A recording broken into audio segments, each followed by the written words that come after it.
Sometimes life connects people in ways that defy reason, logic, or even understanding. One phone call I just won can change everything. It was a cold evening when a billionaire CEO, known for his power and perfection, was in the middle of a high-stakes meeting. His phone rang unexpectedly, an unknown number from a local hospital.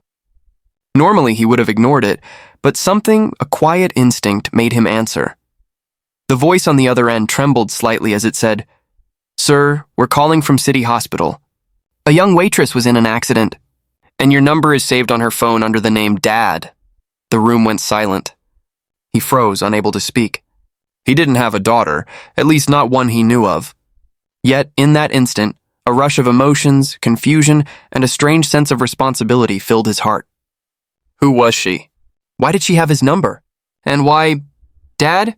That call marked the beginning of a story neither of them could have predicted, a journey of truth, compassion, and the unexpected bond that forms when two lives collide in the most unimaginable way.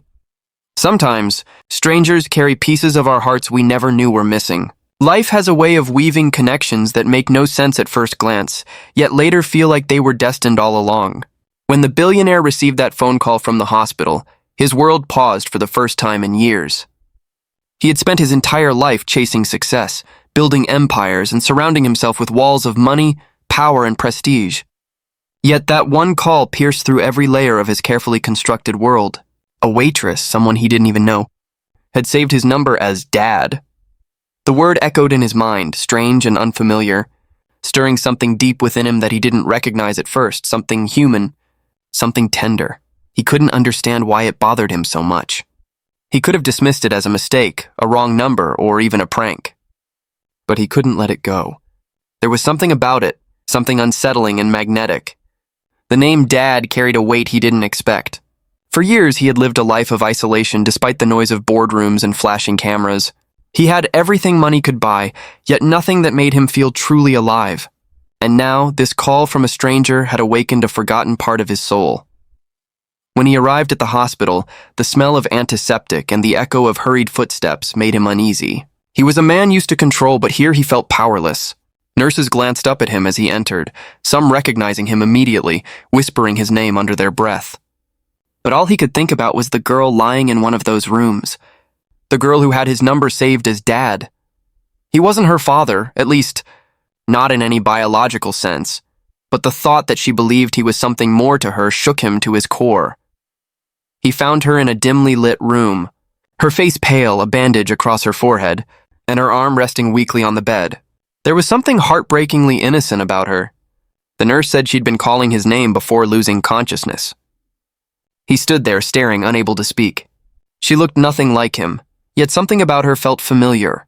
Her quiet strength, the way she seemed fragile but unbroken, the faint trace of resilience in her resting face. He didn't know her story yet, but somehow it already mattered. When she finally opened her eyes, confusion mixed with relief washed over her face as she saw him. "Dad," she whispered weakly, and though he wanted to correct her, he couldn't. The words stopped him. In that one fragile moment, the billionaire who once believed he needed nothing found himself unable to move, unable to breathe. For reasons he didn't yet understand, he sat beside her and took her hand, feeling the trembling warmth of her skin.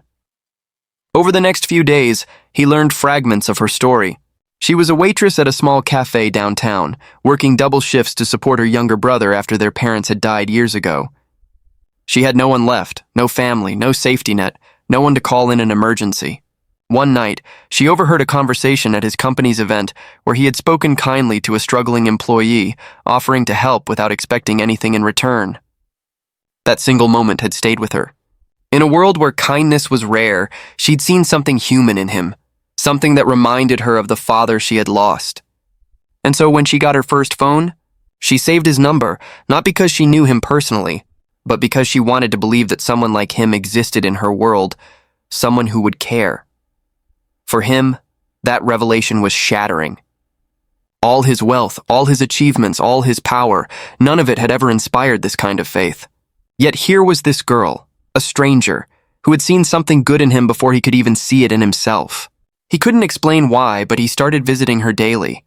Each time she smiled weakly and asked him how his day was, as if she had known him forever. He found himself opening up about things he had buried, his loneliness, his regrets, his failures as a man who had traded connection for control. Every conversation chipped away at the armor he had built over the years. He began to see that she wasn't just another person in need, she was the reflection of everything he had forgotten to be. She made him remember what it felt like to care without motive, to give without expecting anything back. The irony was that the girl who thought she needed saving was the one saving him.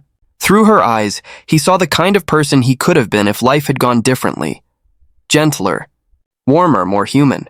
He started helping her brother too, discreetly at first, ensuring they had food, shelter, and stability. It wasn't charity. It was something deeper, a quiet promise he didn't even realize he was making. The more time he spent with them, the more he realized how empty his mansion felt compared to the laughter that filled their tiny apartment. For the first time, he understood what real wealth was. It wasn't the number in his bank account, but the people whose hearts beat because of his presence. In her presence.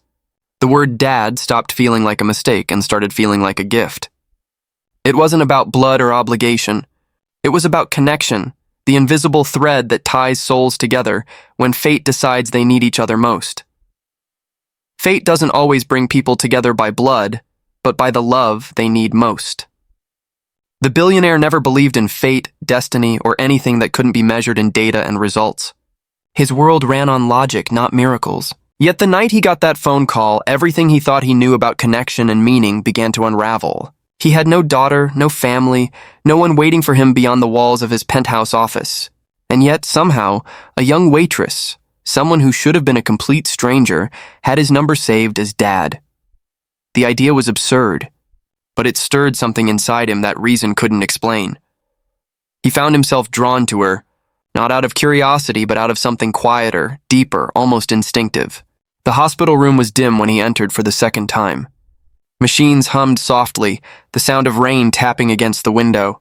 She was awake this time, her eyes distant, lost between exhaustion and disbelief. When she saw him, she didn't flinch, didn't apologize, didn't explain.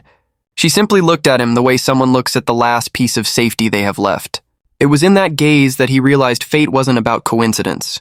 It was about timing. Sometimes people find each other right when their hearts are breaking the most. He listened to her story over time, learning about the long hours she worked, the weight of responsibility she carried for her younger brother, and the quiet strength it took to keep smiling through struggle. He saw how she had built her life from fragments of loss, how she had learned to give more than she received. She had no one to lean on, yet she carried everyone else. In her world of small wages and big dreams, she found reasons to hope. He envied that. For years, he had been surrounded by people, yet he had never felt more alone. She, with her tired eyes and calloused hands, had something he didn't: heart. It was then he understood that love, in all its forms, doesn't need blood to feel real. It can come from shared pain, from unspoken understanding, from the kind of kindness that asks for nothing in return. The more time he spent near her, the more he saw the quiet ways she cared. She never treated him like a billionaire, never asked for favors, never even thanked him too much. Instead, she talked to him like a person, with honesty and warmth. It was disarming. It was healing. He hadn't realized how much he needed to be seen like that, not as a CEO, not as a public figure, but as a man.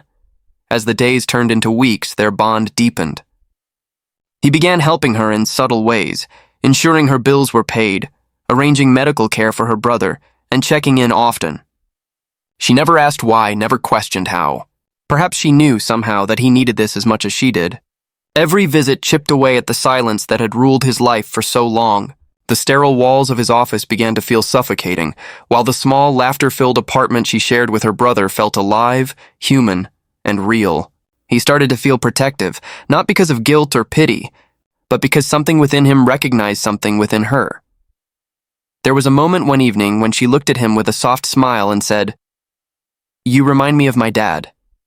Not because of how you look, but because of how you listen." It struck him like a wave. No one had ever said that to him.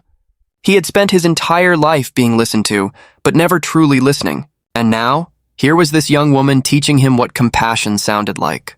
He realized that what fate gives us isn't always what we ask for, but what our hearts are missing the most. For her, fate had brought a protector, a steady presence to fill the empty space where a father's comfort used to be. For him, fate had brought someone who made him remember what it meant to care without reason. Their bond wasn't logical, but it was real. It didn't need explanation. It simply existed, strong and steady like a heartbeat. When he saw her laugh again, genuinely and without fear, he felt something shift inside him. The loneliness he had carried for years began to fade, replaced by a quiet sense of belonging. He started doing things he never imagined himself doing, sharing simple meals, fixing things around her home, even helping her brother with homework. In those moments, the billionaire became just a man who had found purpose in the warmth of ordinary life. It wasn't grand gestures or lavish gifts that defined their connection, but the little things: a cup of tea, a shared silence, a word of comfort. That's how love often works. It grows quietly in the spaces where kindness lives. People around him noticed the change. His assistants whispered about how their boss smiled more often, how his temper had softened, how his meetings ended earlier. They didn't know the reason, but he did. He realized that all his life he had mistaken power for fulfillment. Yet, in this strange twist of fate, a young waitress had shown him the kind of love that asks for nothing and gives everything. Sometimes fate doesn't bring people together through bloodlines or family ties, but through the invisible pull of need, the need to be understood, to be cared for, to be reminded that we're still human. He hadn't known her before that night, but somehow it felt like he was always meant to find her. In her presence, he discovered that love isn't always romantic, and family isn't always inherited. Sometimes it's simply two souls meeting at the exact moment they both need saving the most. In the end, this story reminds us that family isn't always about who we're born to. Sometimes, it's about who finds us when we need love the most. Fate doesn't always knock on the door of bloodlines. It often enters quietly through the people who show us care, protection, and warmth when we least expect it. The heart recognizes connection long before the mind understands it, and in those unexpected bonds, we often discover the truest form of love, the kind that asks for nothing, yet gives everything.